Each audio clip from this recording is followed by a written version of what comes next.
On our cruise, we also got to go to Santorini twice, which I was glad because we learned by trial and error. We honestly didn't know what to expect, so we did an excursion because I thought that was the only way you can go to Santorini. Well, I found out you don't need an excursion. You could just take a water taxi and you could either take a cable car up to Santorini. You can walk, I think it's 600 steps up, or take a donkey. We chose, of course, the cable car, even though I'm afraid of heights. Before you walk into town, there are bathrooms in the cable car station if you need them. I like this excursion because you get to see parts of Santorini that you normally wouldn't, and we went wine tasting. I rarely drink, but I did taste this wine, and it's a great sweet wine. If you like sweet wines, you should check them out. I like this excursion because they just lead you to a point in town where you can go off on your own. They released us near the church, so we took a quick peek inside. My husband was a little loud, so they shushed him and we had to go. Just so you know, they didn't kick us out. We left on our own. Even though I read that Santorini was going through a travel slump, it still looked busy to me.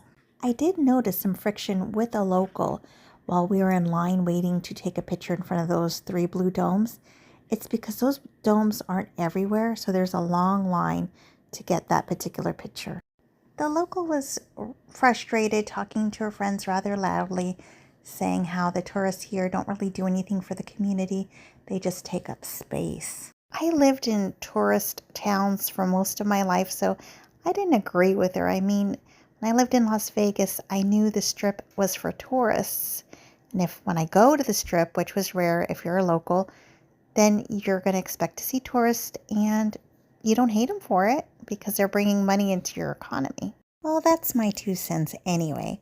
The second time we went to Santorini, we got there extra early, so we had breakfast first thing in the morning. Since we did get there early, we had plenty of time to roam around where it wasn't so crowded, and I would have loved to see that Mamma Mia movie in the open-air theater, but since we got there early, we had to leave early, which was a bummer.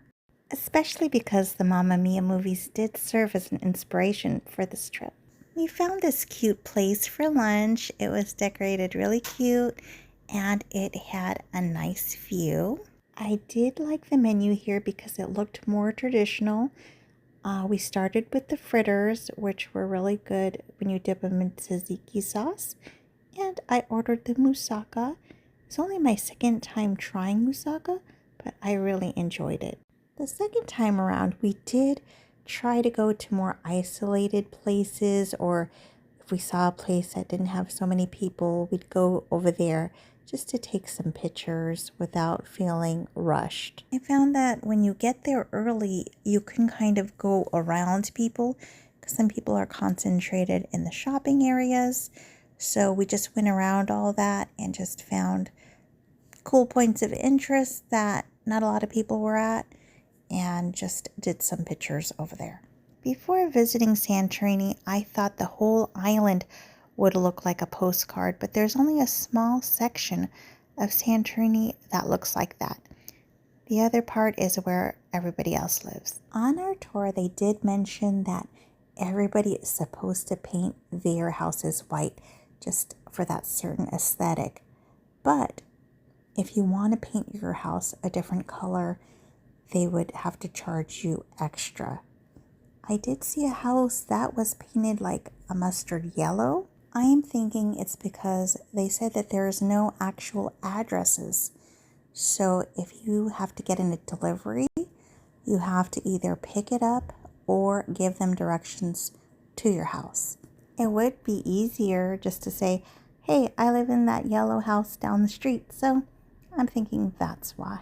If going to the beach is more your thing, you would have to book an excursion or a tour to go to one because there wasn't anything close in walking distance from where we were.